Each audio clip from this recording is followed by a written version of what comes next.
Hello friends, good evening and welcome to my channel Taiyari Jeet की।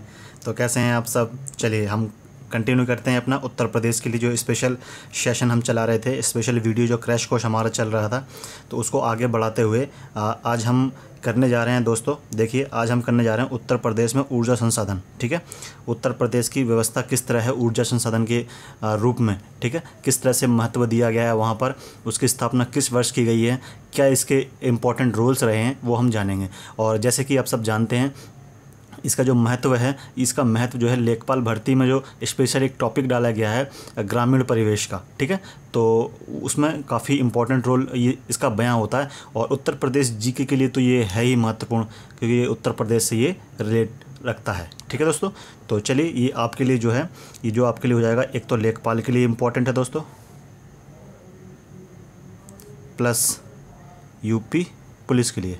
Clear दोस्तों, इन सब के लिए जो है आपका इम्पॉर्टेंट हो जाएगा। ठीक है दोस्तों, तो आपको ये वीडियो दोनों के लिए मेन है, और क्योंकि ये स्पेशल जो है लेखपाल के लिए बनाई जा रही है, क्योंकि लेखपाल में अधिकतर हमने देखा है पुरानी चीज़ें, ग्रामीण से संबंधित व्यवस्थाएं, ग्रामीण से संबंधित योजनाएं, ये अधिकतर पूछी जाती हैं। कब उनकी स्थापना हुई थी, कब उनको लागू किया गया था, उसके पीछे का रोल्स क्या था, उसका महत्व क्या था, उद्देश्य क्या था, ये सब अधिकतर ये पूछे जाते हैं। ठीक है, तो यही सब इसी वीडियो में है आज। तो हम इसको कंटिन्यू करते हैं, और शुरू करने से पहले चैनल को लाइक शेयर सब्सक्राइब करना बिल्कुल ना भूलें, और बेल आइकन का बटन जरूर दबाएं, ताकि टाइम आपको मेरे द्वारा बनाई गई वीडियो का नोटिफिकेशन मिलता रहे। तो चलिए फिर शुरू करते हैं। ठीक है दोस्तों, तो चलिए फिर हम बढ़ते हैं। जिस तरह से आप देख रहे हैं, तो ये है आपका उत्तर प्रदेश में संसाधन। ठीक है, कौन सा? ऊर्जा संसाधन। कौन सा दोस्तों? ऊर्जा संसाधन। क्लियर। चलिए तो शुरू करते हैं हम। अब देखिए क्या कहा गया कि उत्तर प्रदेश में विद्युत उत्पादन के दो मुख्य स्रोत हैं। ठीक है, एक्चुअली थे। ठीक है, हैं तो अब टेक्नोलॉजी आगे बढ़ती गई है, तो महत्व भी आगे बढ़ता गया है, संसाधन भी आगे बढ़ते गए हैं। ठीक है, उपयोग भी आगे अन्य तरीक़ों से बढ़ते गए हैं। तो ये दो प्रकार के जो हैं आपके संसाधन थे, जैसे कि एक जल से और एक कोयला से। ठीक है दोस्तों, जल से और कोयला से, तो इसका आपको ध्यान रखना है। क्लियर। देखिए फिर आगे बढ़ते हैं। देखिए अब कहा गया है कि ये दो संसाधन आपने पढ़ लिए कि विद्युत उत्पादन के लिए दो संसाधन थे, एक जल से विद्युत उत्पन्न करना और एक कोयला से। ठीक है, कोयला यानी कि तापीय ऊर्जा, जैसे हम कोयला डालकर और अग्नि प्रकट करते हैं। ठीक है, हीट एनर्जी प्रोड्यूस करते हैं। और जल से तो आपको पता ही है, वो टरबाइंस लगाकर हम विद्युत का उत्पादन करते हैं। क्लियर। चलिए तो परंतु आपको पता है, परंतु बदलती परिस्थितियों एवं आधुनिक टेक्नोलॉजी के इस्तेमाल से पारंपरिक स्रोत के साथ ही गैर पारंपरिक स्रोत का विकास पर भी ध्यान दिया जा रहा है। अब कहने का मतलब ये, अब देखिए एक तो होता है पारंपरिक स्रोत और एक होता है गैर पारंपरिक स्रोत। यहाँ पर ध्यान दीजिएगा। ठीक है, पारंपरिक स्रोत और दूसरा है आपका गैर पारंपरिक स्रोत। पेन को थोड़ा दोस्तों मैं और, ठीक है, ओके, ये बढ़िया है। एक तो है आपका पारंपरिक स्रोत और एक है आपका गैर पारंपरिक स्रोत। ठीक है, अब देखिए इसका क्या मतलब होता है। पारंपरिक स्रोत यही है, बिजली का उत्पादन किस तरह से हम करें। ठीक है, और गैर पारंपरिक स्रोत में जैसे बायोगैस बना लेते हैं। ठीक है, आपने अगर गांव में देखा हो, गोबर गैस बनाकर और तारों को उसमें डालकर सेल का इस्तेमाल करते हैं, इस सेल को उसको चार्ज करते हैं। ठीक है, ये हमारे पारंपरिक स्रोत हो गए। इस तरह से जो देसी जुगाड़ करके हम जो बनाते हैं। ठीक है, गैर पारंपरिक स्रोत जिनका कभी विनाश नहीं है। ठीक है, जैसे कि जल ऊर्जा, सौर ऊर्जा, पवन ऊर्जा, इन सब ये जो हैं आपके, ये गैर पारंपरिक स्रोत है। ठीक है दोस्तों, तो इन पे भी अब आगे ध्यान दिया जा रहा है। तो देखिए नेक्स्ट आगे कह रहा है कि स्वतंत्रता के बाद राज्य में विद्युत ऊर्जा के तीव्र विकास हेतु, कब दोस्तों, यहाँ ध्यान देना है आपको, कब? अप्रैल 1959 में यूपी राज्य विद्युत परिषद का गठन किया गया। किसका? कि अपना उत्तर प्रदेश भी जगमग रहे, उसमें बिजली की व्यवस्था हो। ठीक है, इलेक्ट्रिसिटी रहे, उसके लिए क्या किया सरकार ने वहाँ की? अप्रैल 1959 में यूपी राज्य विद्युत परिषद का गठन किया। ठीक है दोस्तों, किसका? यूपी राज्य विद्युत परिषद का गठन किया। ठीक है, चलिए अब इसको गठन किया है, तो इसको किसी एक्ट के थ्रू किया होगा, किसी अधिनियम के थ्रू किया होगा। तो देखिए अधिनियम क्या है। अधिनियम क्या रहा है कि सन 2000 में, कब? 2000 के समय में। ठीक है, जब 2000 वर्ष चल रहा था, उत्तर प्रदेश में विद्युत सुधार अधिनियम 1999। कौन सा दोस्तों? विद्युत सुधार अधिनियम 1999। देखिए 1999 कब शुरू किया था? 2000 में। अधिनियम कौन सा है? अधिनियम है उत्तर प्रदेश विद्युत सुधार अधिनियम 1999। ये लागू किया गया था। ठीक है, इसके अंतर्गत विद्युत इकाइयों को 3 भागों में बांटा गया। ठीक है, 3 निगमों कह दें या 3 भागों में बांटा गया। तो 3 निगम कौन कौन से हैं ये हम पढ़ते हैं। ठीक है, ये 3 निगम के बारे में पूछा जाता है दोस्तों। तो चलिए आगे देखते हैं। निगम हमारा कह रहा है, पहला है उत्तर प्रदेश राज्य विद्युत उत्पादन निगम लिमिटेड। ठीक है, अब इसको क्या कहते हैं दोस्तों? इसको कहते हैं यूपी, पेन ले लूँ 1 minute, UP RV Uttar Pradesh राज्य विद्युत RVUNL, ये है दोस्तों इसका। ठीक है, उत्तर प्रदेश राज्य विद्युत उत्पादन निगम लिमिटेड। क्लियर? ये है आपका। ठीक है, ये बनता है आपका यूपी RVNL, यानी कि उत्तर प्रदेश राज्य विद्युत उत्पादन निगम लिमिटेड। क्लियर? और ये इसका उद्देश्य क्या था? इसका उद्देश्य था तापीय विद्युत उत्पादन के लिए। ठीक है, किसके लिए दोस्तों? तापीय विद्युत उत्पादन के लिए। क्लियर? ये है आपका पहला पॉइंट। ओके, अब देखिए नेक्स्ट पॉइंट क्या कह रहा है। नेक्स्ट पॉइंट कह रहा है आपका उत्तर प्रदेश राज्य विद्युत उत्पादन निगम लिमिटेड। ठीक है, उत्तर प्रदेश राज्य विद्युत उत्पादन निगम लिमिटेड। ठीक है, अब इसमें क्या है, ये भी आपका यूपी RVNL है, लेकिन ये जल के लिए। ठीक है दोस्तों, किसके लिए? जल विद्युत हेतु। ठीक है, ये है आपका तापीय और ये है आपका जल। क्लियर? चलिए अब आगे देखते हैं। आगे कहा गया कि Uttar Pradesh power corporation limited, जो तीसरा निगम है आपका, वो है आपका UPPCL, Uttar Pradesh power corporation limited. ठीक है दोस्तों, लिमिटेड, ये है आपका UPPCL। इसका काम है सिर्फ इलेक्ट्रिसिटी को वितरण करना। ठीक है, डिस्ट्रीब्यूट करना है इस थर्ड यूनिट का काम। ठीक है, इस थर्ड निगम का काम क्या है? डिस्ट्रीब्यूट करना। क्लियर? चले तो आगे पॉइंट की तरफ हम बढ़ते हैं। ठीक है दोस्तों, चले तो आगे पॉइंट हमारा कह रहा है कि उत्तर प्रदेश विद्युत सुधार स्कीम 2010 के तहत। अब क्वेश्चन यहाँ से बनता है आपका, देखिए क्वेश्चन क्या बनता है आपका। यस, क्वेश्चन आपका बनता है कि उत्तर प्रदेश विद्युत सुधार स्कीम कब लागू हुई? तो ये हुई थी आपकी 2010 में। कब लागू हुई दोस्तों? 2010 में। क्लियर? 2010 में उत्तर प्रदेश विद्युत सुधार स्कीम लागू हुई थी 2010 में। इसके तहत क्या होता है दोस्तों? Uttar Pradesh power corporation limit और Uttar Pradesh power transmission corporation limit को अलग अलग कर दिया गया था। इन 2 विभागों को अलग अलग कर दिया था। किसके द्वारा? उत्तर प्रदेश सुधार अधिनियम स्कीम 2010 के तहत। ठीक है, उत्तर प्रदेश विद्युत सुधार स्कीम 2010 के तहत Uttar Pradesh power corporation limited को और Uttar Pradesh power transmission corporation limited को अलग अलग कर दिया था। ठीक है दोस्तों, तो ये पूछा जाता है कि किसके द्वारा अलग किया गया था? तो ये 2010। ठीक है, कौन सा? सुधार स्कीम या सुधार अधिनियम, कहीं कहीं पर अधिनियम लिख के जाता है दोस्तों। ठीक है, अधिनियम। ठीक है दोस्तों, तो अधिनियम के तहत, ठीक है, अधिनियम के तहत ये आपका दोनों इकाइयों को अलग कर दिया था। किसको? Uttar Pradesh power corporation limited को और Uttar Pradesh power transmission corporation limited को। ठीक है, चलिए आगे देखते हैं। फिर अब आती है आपकी ऊर्जा नीति 2003। तो ऊर्जा नीति आई आपकी कब? 2003 में। ऊर्जा नीति आती है आपकी 2003 में। अब इसके अंतर्गत क्या होता है? अब ये देखिए, इसके अंतर्गत आपका विद्युत क्षेत्रों में निजी निवेशों को बढ़ाने के लिए 2003 में केंद्र ने एक अधिनियम पारित किया था। ठीक है, इसका मतलब ये है कि उत्पादन बढ़ाना है विद्युत का। ठीक है, गांव शहर एक एक इलाके तक, एक एक मोहल्ले तक बिजली को पहुंचाना है, ये उद्देश्य था सरकार का। तो सरकार ने क्या कर दिया कि सरकार ने इसको प्राइवेटाइजेशन की तरफ मूव किया। ठीक है, यानी कि ठेके देने शुरू कर दिए प्राइवेट कंपनियों के, जैसे आपका Reliance electricity, Tata power electricity और NTPC, ये तो आपकी सरकारी निगम है। ठीक है, बजाज इलेक्ट्रिसिटी, इस तरह से जो है आपके टाटा हो गया, बिरला हो गया, इन तरह के जो अडानी हो गया, अडानी ग्रुप्स हो गया, एचपी ग्रुप्स हो गया, इस तरह के जो निजी कंपनियां हैं, इनको उन्होंने इसमें निवेश करना शुरू कर दिया और कहा कि आप अपना प्लांट लगाइए और जो है बिजली का उत्पादन कीजिए और बिजली दीजिए, सरकार आपको ये और ये और ये मुनाफा ऐसा ऐसा करके देगी। ठीक है, तो इसको एक निजी क्षेत्रों में इसको बढ़ावा देने के लिए, ठीक है, उसका उत्पादन बढ़ाने के लिए सरकार ने एक प्रयत्न किया ताकि ऊर्जा बढ़े। ठीक है, क्षेत्रों में ऊर्जा आए, यानी कि एनर्जी आए, एनर्जी का मतलब इलेक्ट्रिसिटी आए। क्लियर? और किसके थ्रू? ऊर्जा नीति 2003 के द्वारा। ठीक है, ऊर्जा नीति 2003 के द्वारा ये सब संभव हो पाया। क्लियर दोस्तों? ऊर्जा नीति 2003 के कारण ये संभव हो पाया। ठीक है, अब हमने इलेक्ट्रिसिटी पहुंचा दी गांव में।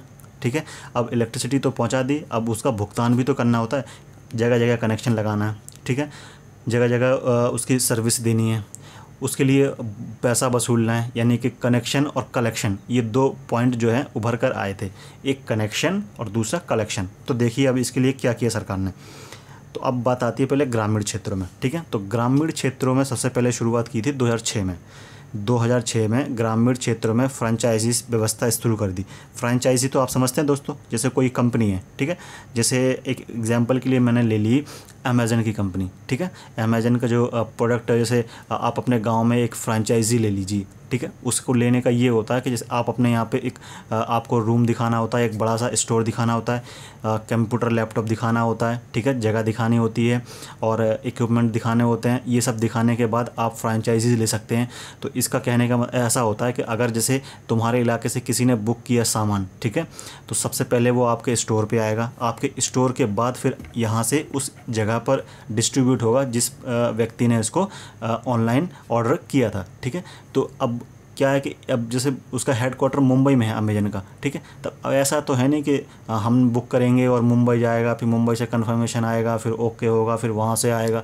तो ऐसा ना करके क्या करते हैं, ये कंपनियां फ्रेंचाइजी दे देती हैं। ठीक है, तो आप जाके एक हेडक्वार्टर खोल लीजिए मुंबई में, एक खोल लीजिए दिल्ली में, एक खोल लीजिए कलकत्ता में। इस तरह से हेडक्वार्टर खोल देते हैं या अपनी कंपनी को बढ़ावा करने के लिए इस तरह से एक दुकान टाइप की खोल लेते हैं। ठीक है, इसको फ्रेंचाइजी कहते हैं दोस्तों। ठीक है, तो एक तरह से क्या कर लिया उन्होंने, एक कंपनी टाइप की नई खोल ली। ठीक है, नाम उन्हीं का रहेगा। ठीक है, नाम मेन कंपनी रहता है लेकिन फ्रेंचाइजी खोल ली।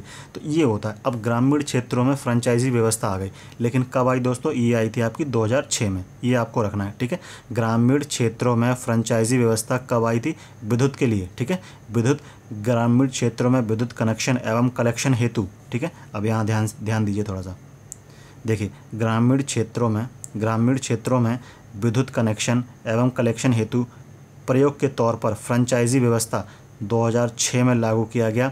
इसके तहत अब तक 20,000 से अधिक गाँव को सम्मिलित किया जा चुका है। ठीक है, अब फ्रेंचाइजी ले ली, गांव में एक बंदे को बिठा दिया। ठीक है, ऑपरेटर बिठा दिया, आप कनेक्शन देंगे गांव में, आप वसूली करेंगे पैसा, उसका जो भी बिल आएगा। ठीक है, आप ही सबके इसके हेड होंगे। फिर मैं आपको मंथली आपसे इसका हिसाब मांगूंगा या ईयरली हिसाब मांगूंगा, आपको मुझे इतना हिसाब देना होगा। क्लियर?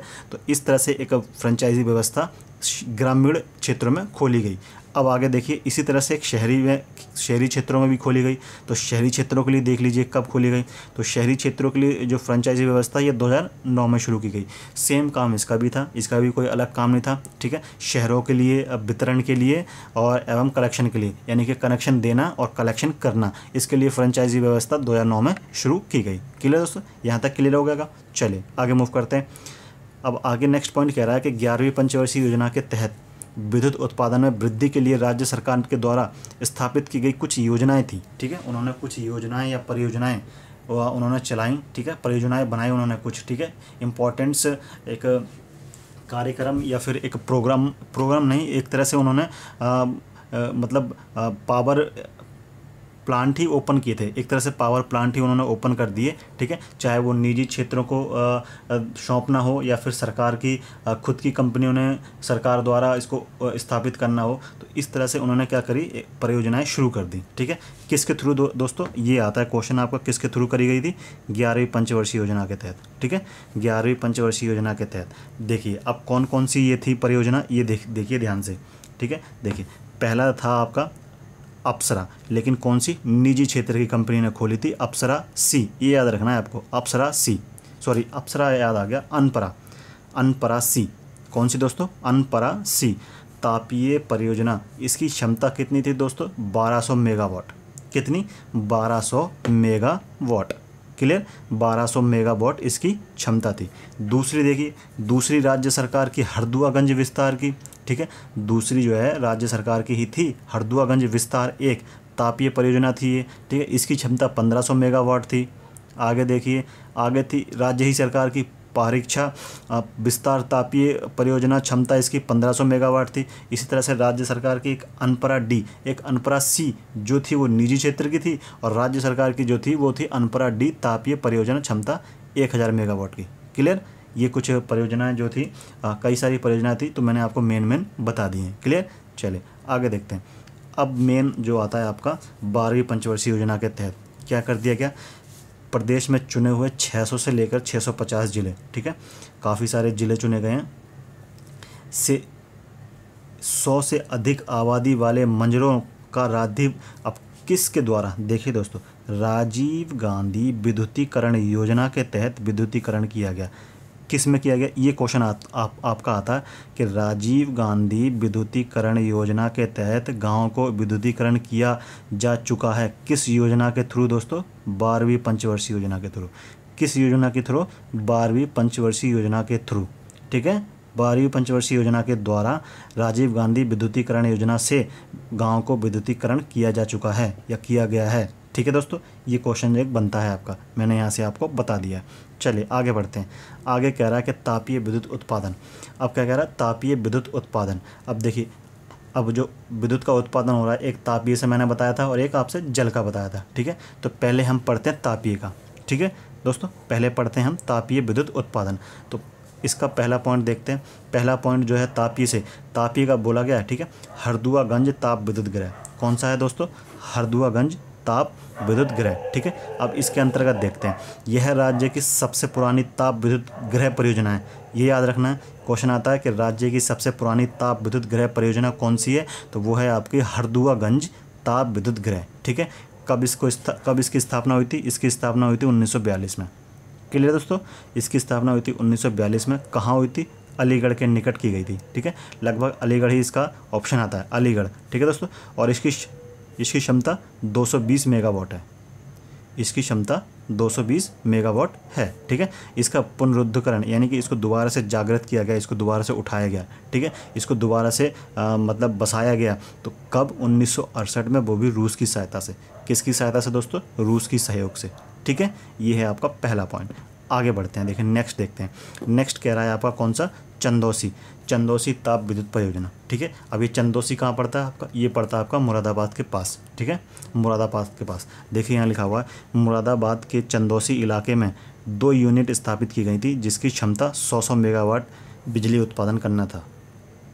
कितना था दोस्तों, 100 मेगावाट के 2 बार बिजली उत्पादन करना था। 2 यूनिट स्थापित की गई थी, कहाँ पर, चंदौसी, और इसी चंदौसी इलाके के नाम से चंदौसी ताप विद्युत परियोजना शुरू की गई, क्लियर।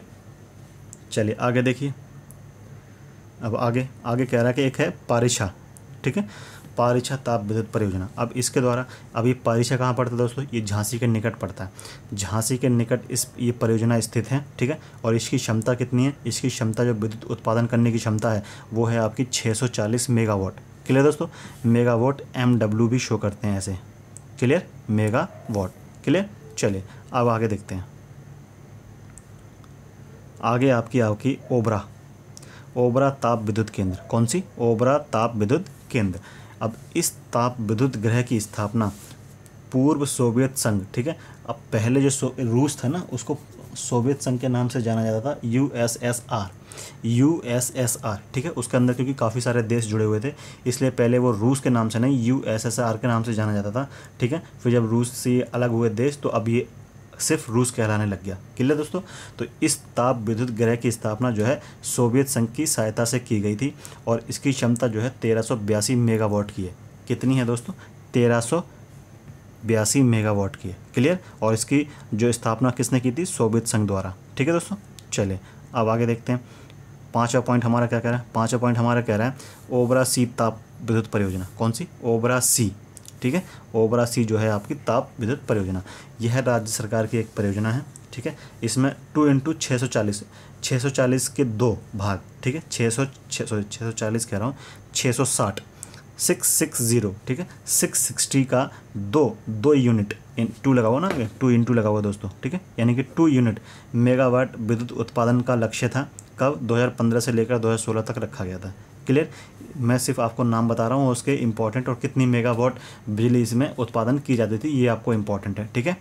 चलिए आगे मूव करते हैं। आगे कह रहा है कि ओबरा ए ताप, अभी ओबरा सी, ओबरा डी सारे आएंगे दोस्तों, ओबरा बी भी आएगा।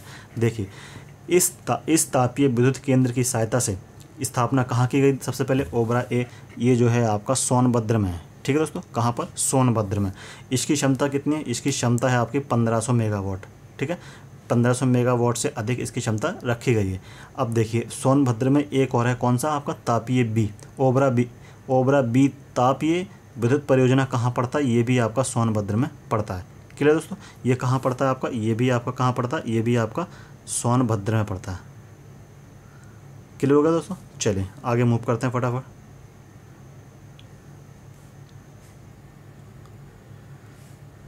ओबरा डी के पास आ गए हम। ओबरा डी क्या कह रहे हैं? ओबरा डी ताप विद्युत परियोजना, ये कह रहा है इस परियोजना को राज्य सरकार द्वारा शुरू किया गया था। इसकी क्षमता 1000 मेगावाट है, ठीक है। और जो परियोजना ए यानी कि ओबरा ए और ओबरा डी जहाँ पर स्थापित किए गए थे वहीं पर ओबरा डी भी, ठीक है दोस्तों। क्या? जहाँ पर ओबरा ए और ओबरा बी स्थापित किए गए थे जिस इलाके में, वहीं पर ये ताप ओबरा डी भी स्थापित किया गया, यानी कि सोनभद्र। अल्टीमेटली इसका कहने का मतलब है सोनभद्र। क्लियर दोस्तों? इसका कहने का मतलब है सोनभद्र, ठीक है। चलिए आगे मूव करते हैं फटाफट। कह रहा है कि पनकी विस्तार तापीय विद्युत परियोजना, क्या बोला गया? पनकी, ठीक है। ये याद रखने योग्य है दोस्तों, पनकी विस्तार तापीय विद्युत परियोजना। यह परियोजना कानपुर के पास स्थित है। सिंपल पूछ लेते हैं कि पनकी जो तापीय विद्युत परियोजना है वो कहाँ पर है, किस जगह पर है? वो आपकी कानपुर के पास है, ठीक है। और इसकी क्षमता बहुत कम पूछते हैं, 210 मेगावाट है। हालांकि मैंने आपको करा दिया है सब ताकि कुछ छूटे ना, ठीक है। तो ज़्यादातर पूछते हैं ये पनकी जो है आपका तापीय विद्युत परियोजना कहाँ पर है? ये है आपकी कानपुर में। ऐसे ही वो हरदुआगंज की पूछ लेते हैं, अलीगढ़ में है, ठीक है। और जो चंदौसी मैंने पढ़ाया था अभी, चंदौसी कहाँ पर? चंदौसी है आपका पीतल के लिए कौन सी नगरी जानी जाती है दोस्तों? मुरादाबाद, ठीक है दोस्तों। तो चंदौसी कहाँ पर है? चंदौसी है मुरादाबाद में। इस तरह से राज्य ज़िले पूछ लेते हैं, तो ये इंपॉर्टेंट होता है, ठीक है। तो इसलिए मैं आपको ये कराते जा रहा हूँ, ठीक है। ये होगा ये आपके तापीय विद्युत परियोजना। अब आते हैं जलीय, ये लिखा हुआ जलीय विद्युत उत्पादन के लिए, ठीक है दोस्तों। किसके लिए? जल विद्युत उत्पादन के लिए। तो जल के लिए पढ़ते हैं। अब जल के लिए देखिए, जल के लिए कैसे है कि जल विद्युत निगम लिमिटेड, पहला है आपका जल विद्युत निगम लिमिटेड। अब इसके अंदर जो है 526.10 मेगावाट की तो जल विद्युत क्षमता वाली बिजली उत्पादित की जा रही है, ठीक है। दूसरी देखते हैं, ये है आपका पहला पॉइंट हो गया। अब दूसरी देखते हैं, देखिए दूसरी कह रहा है कि रिहंद जल विद्युत परियोजना। कौन सी दोस्तों? रिहंद जल। सबसे पहले तो आता है कि रिहंद जल विद्युत परियोजना कहाँ पर है, किस नदी पर है, ठीक है। तो सबसे पहले तो आपका आंसर आता है सोनभद्र। कहाँ पर है? सोनभद्र के निकट पीपरी नामक स्थान पर। कहाँ पर दोस्तों? पीपरी नामक स्थान पर है। कहाँ पर है? रिहंद नदी के ऊपर है, रिहंद नदी के ऊपर ही है दोस्तों, ठीक है। ध्यान से देखिए, रिहंद नदी पर एक बांध बनाया गया रिहंद, जिसे 50 मेगावाट, ऐसे बीच में एक छोटी सी स्लैश डाल देना दोस्तों, पॉइंट नहीं है, ऐसे स्लैश है इस तरह से, ठीक है। ये ऐसे लिखा हुआ दोस्तों, 50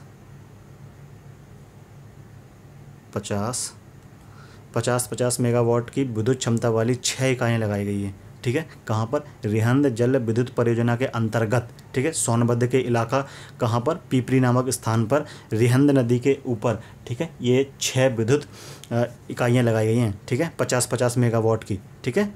और ये 50 मेगावाट की विद्युत उत्पादन करती हैं। क्लियर? चलिए अब आगे देखते हैं। आगे है आपका ओबरा। कौन सी दोस्तों? ओबरा जल विद्युत परियोजना। ओबरा जल विद्युत परियोजना, ये भी आपका रिहंद से लगभग कितना?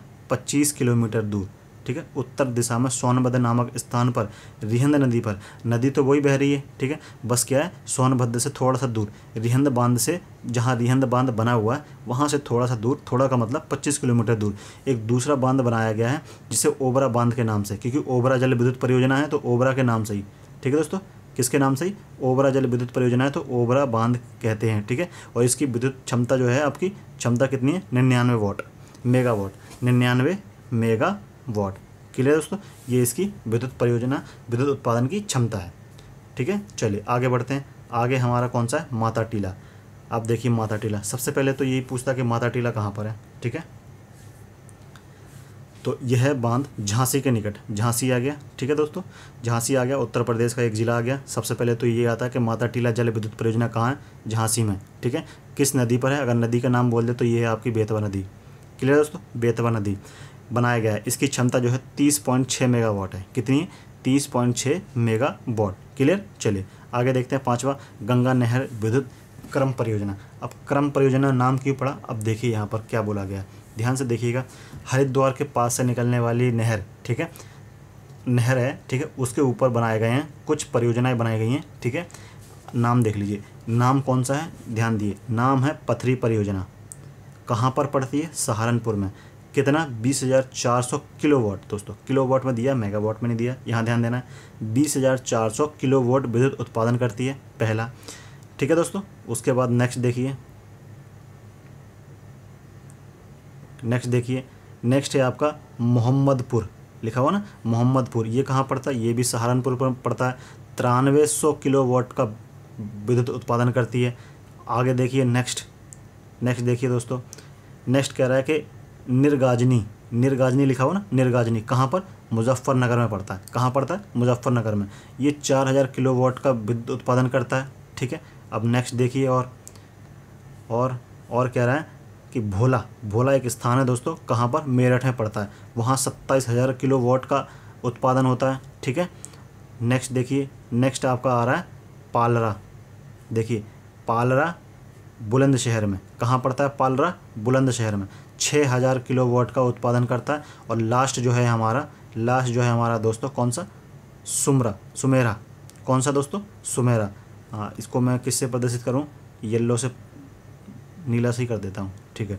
देखिए यहाँ पर सुमेरा, ये लिखा हुआ सुमेरा। ये कहाँ, अलीगढ़ में 2000 किलोवाट का विद्युत उत्पादन। छोटे छोटे कई जल विद्युत केंद्र हैं, इन्हीं छोटे छोटे केंद्र को मिलाकर गंगा नहर विद्युत क्रम परियोजना का नाम दे दिया गया है, ठीक है दोस्तों। गंगा नहर विद्युत क्रम परियोजना का नाम इसलिए दे दिया गया क्योंकि इस नहर पे ना बहुत सारे छोटे छोटे, क्योंकि ये किलोवाट में है दोस्तों, मेगावाट में नहीं है, ये मेगावाट में नहीं है, ये है किलोवाट में। किस में है दोस्तों, किलोवाट में है। जो विद्युत का उत्पादन हो रहा है वो किलोवाट में हो रहा है, ठीक है, मेगावाट में नहीं हो रहा। मेगावाट की यूनिट ज़्यादा होती है, किलोवाट की कम होती है। क्लियर दोस्तों। तो ये जितनी भी परियोजना है, जैसे मैं एक बार और आपको यहाँ दिखा देता हूँ, ठीक है। आप जो है क्या कर लें, या तो स्क्रीनशॉट ले लें या फिर एक बार स्क्रीन को रोक कर पढ़ लें, ठीक है दोस्तों। मैं यहाँ से सब हटा देता हूँ धीरे धीरे। देखिए, ध्यान दिए थोड़ा सा, देखिए अब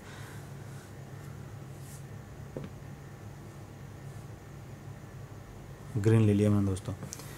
सबसे पहले पथरी सहारनपुर में पड़ता है। दूसरा है आपका मोहम्मदपुर जो कि सहारनपुर में पड़ता है। फिर अगला है आपका निर्गाजनी जो कि मुजफ्फरनगर में पड़ता है। तीसरा है आपका भोला जो कि मेरठ में पड़ता है, ठीक है, मेरठ में पड़ता है। नेक्स्ट है आपका पालरा जो कि आपका बुलंदशहर में पड़ता है। उसके बाद है आपका दोस्तों सुमेरा जो कि आपका अलीगढ़ में पड़ता है। कहाँ पड़ता है, अलीगढ़ में। क्लियर।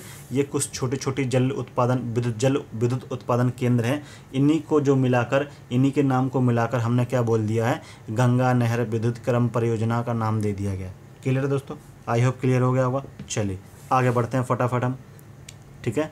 नेक्स्ट देखते हैं, नेक्स्ट कहा गया है कौन सी, नेक्स्ट आपका शारदा जल विद्युत परियोजना। कौन सी, शारदा जल विद्युत परियोजना। अब शारदा नहर पर बनवासा, ये जगह का नाम है, ठीक है दोस्तों, ये जगह का नाम है बनवासा। कहाँ पर पड़ता है, पीलीभीत में, पीलीभीत जिले में पड़ता है। नामक स्थान से 14 किलोमीटर दूर 41,400 किलोवाट में, ये ध्यान देना आपको, किस में है, किलोवाट में।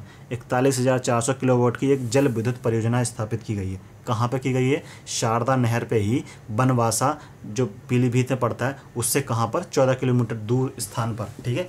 वो बनवासा का इलाका ही पड़ता होगा दोस्तों, ठीक है। तो वहाँ पर अब ये आ जाएगा आपका शारदा जल विद्युत परियोजना कहाँ पर? पीलीभीत में। सिर्फ आपको मेन ये रखना है कहाँ पर? पीलीभीत जिले में। क्लियर दोस्तों? चले नेक्स्ट मूव करते हैं।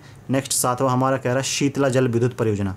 कौन सा? शीतला जल विद्युत परियोजना। इस परियोजना की शुरुआत जो है झांसी से की गई है। अब सीधा आ जाए कि शीतला जल विद्युत परियोजना कहाँ पर है? सबसे पहले आपका आंसर आना चाहिए झांसी, ठीक है। और इससे कितनी मेगावाट? 3.6 मेगावाट क्षमता वाली बिजली यानी कि विद्युत उत्पादन की जाती है, ठीक है दोस्तों। कितनी? 3.6 मेगावाट वाली मेगावाट। क्लियर? चलिए आगे बढ़ते हैं फटाफट। आगे देखिए, आगे कह रहा है कि गोविंद बल्लभ पंत, गोविंद बल्लभ सागर परियोजना, गोविंद बल्लभ सागर परियोजना।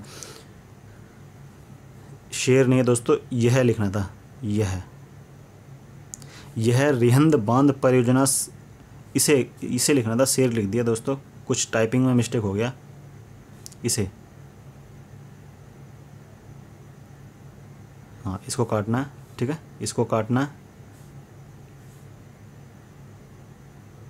इसे रिहंद बांध परियोजना भी कहते हैं। यह सोनभद्र के पीपरी नामक स्थान पर रिहंद नदी पर स्थापित है।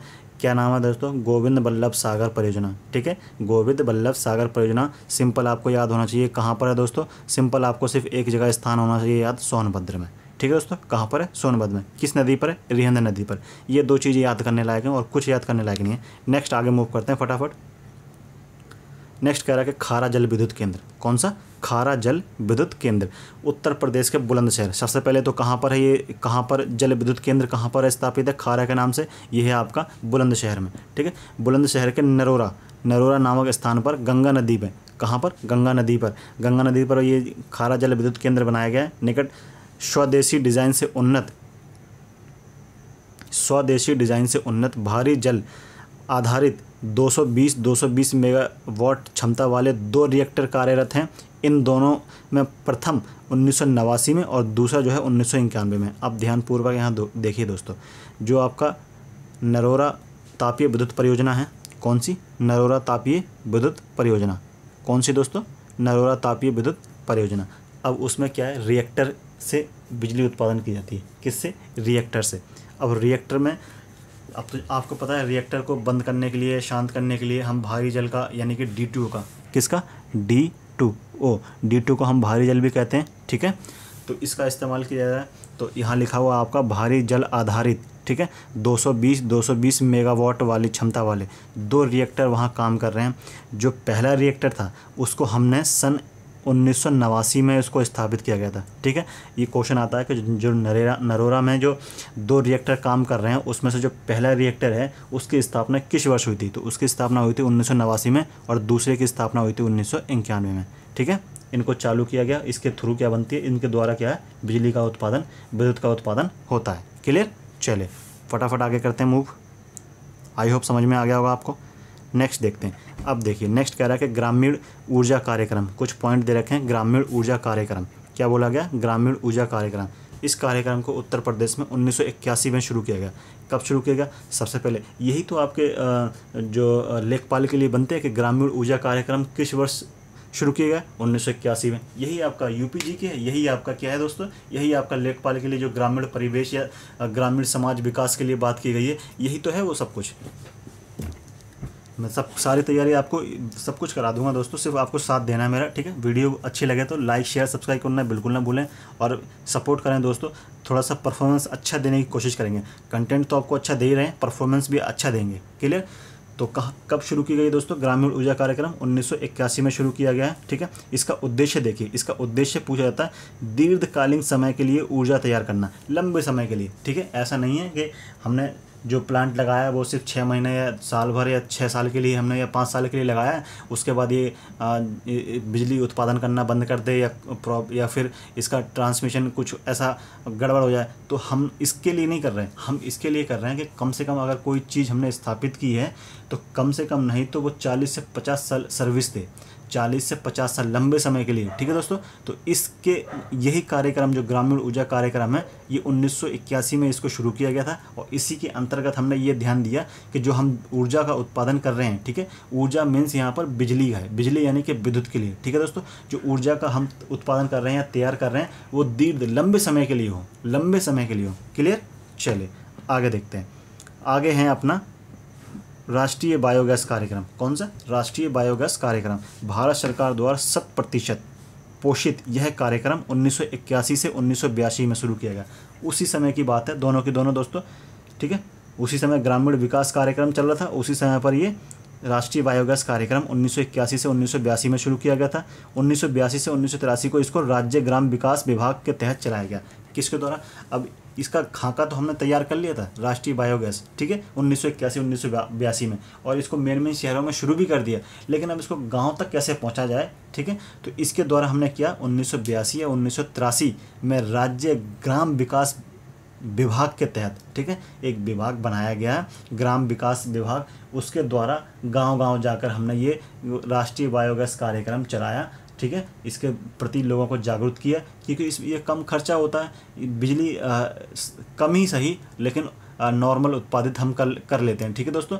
तो अगर हम इसको बड़े पैमाने पे करें तो अच्छा उत्पादन हो जाता है। क्लियर? क्योंकि हमने भी गांव में इसको गोबर गैस में जो है बायोगैस जो बोल रहे हैं, ये राष्ट्रीय बायोगैस हम गांव में गोबर गैस के नाम से जानते हैं। उसमें से कौन सी गैस निकलती है दोस्तों? मीथेन निकलती है। ये तो आपको पता ही होगी, ठीक है दोस्तों। कौन सी गैस निकलती है? मीथेन गैस निकलती है, CH4 जिसको बोलते हैं हम, CH4, ठीक है, ये गैस निकलती है, ठीक है। इस अब ये क्या होता है कि ये इस तरह से चार्ज वहाँ पे प्रोवाइड कर देता है, ठीक है, जिससे कि हमारे सेल जो हैं चार्ज हो जाते हैं। हम क्या करते थे कि बोतल को काट कर उसको जो है उसमें भर दिया करते थे गैस को, ठीक है, उसको गैस कह रहा हूँ, गोबर को भर दिया करते थे, फिर उसको हम गलाया करते थे, बिल्कुल पूरा पैक कर दिया करते थे हम बोतल को, उसको सड़ाते थे, गलाते थे, फिर उसमें से जो गैस निकलती थी वो गैस जो है चार्जेबल हुआ करती थी, और उसमें से एक वायर निकल के जो है हमारे सेल में, या फिर हम कोई छोटा जो इलेक्ट्रिक बल्ब होता, छोटा सा जो शादियों में लगाए जाते थे,